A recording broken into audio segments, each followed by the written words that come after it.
नमस्कार दोस्तों, स्वागत है आपका हमारे आर्ट लेसन डे 6 में। दोस्तों, आज हम बात करेंगे आर्ट के सबसे खूबसूरत और सबसे चुनौतीपूर्ण विषय में से एक है फेस यानी चेहरा। इसे एक चेहरा बनाना सिर्फ आँख, नाक, होंठ में बदल देना एक अच्छे पोर्ट्रेट की संरचना, अनुपात, शेप, लाइट, शैडो को समझना ज़रूरी है। सबसे पहले हम चेहरे की पूरे आकार को समझेंगे। हर व्यक्ति के चेहरे की बनावट अलग होती है, इसलिए किसी भी चेहरे को बनाते समय सबसे पहले ओवरऑल शेप ऑब्जर्व करना चाहिए। चेहरे गोल हो सकता है, ओवल हो सकता है, लंबा हो सकता है या चौड़ा हो सकता है, लेकिन याद रखिए सिर्फ शुरुआती गाइड असली सुंदरता का व्यक्तित्व अलग-अलग विशेषताओं से सही तरीके में देखने में है। जब हम अपने चेहरे की शेप को समझ ली, तो पहला कदम फेस का स्ट्रक्चर हमेशा सलाह देता है कि शुरुआत में गहरी लाइन ना लगाएं, हल्की लाइनों से पहले सिर पर आकार से बनाइए, फिर सेंटर लाइन, फिर जरूरी गाइडलाइंस लगाकर आंख, नाक, मुंह की स्थिति को समझिए। इससे चेहरे की फीचर्स एक दूसरे के अनुपात में रखने में मदद मिलती है। अब बात करते हैं आंखों की। आंखें पोर्ट्रेट की जान होती है पहले, लेकिन आंख बनाते समय सिर्फ एक उसकी बाहरी शेप को देखना जरूरी नहीं है। आकार, पलक, आइरिस, पुतली और आसपास की शैडो पर ध्यान देना, ऑब्जर्वेशन भी जरूरी है। हाईलाइट आंखों में हाईलाइट ही जान डालती है। इसके बाद आती है नाक को सिर्फ दो लाइनों में नहीं बनाने की कोशिश करो।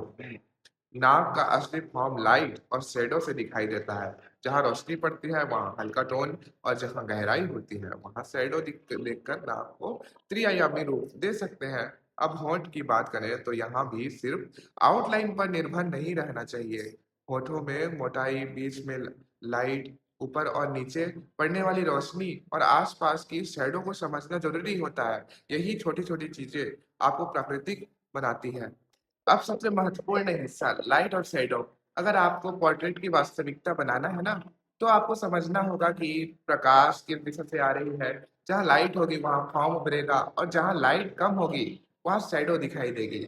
इसलिए चेहरे पर शैडो लगाते समय सिर्फ गहरा रंग भरने की बजाय उसे फॉर्म को समझना जरूरी है। और दोस्तों, एक बात हमेशा याद रखिए, चेहरे की सुंदरता उसकी परफेक्शन शेप में नहीं बल्कि उसकी पहचान और भावनाओं में होती है। एक कलाकार के रूप में काम करना चेहरे को बदलना नहीं बल्कि उसकी वास्तविकता विशेषताओं को समझना, कला में प्रस्तुत करना है।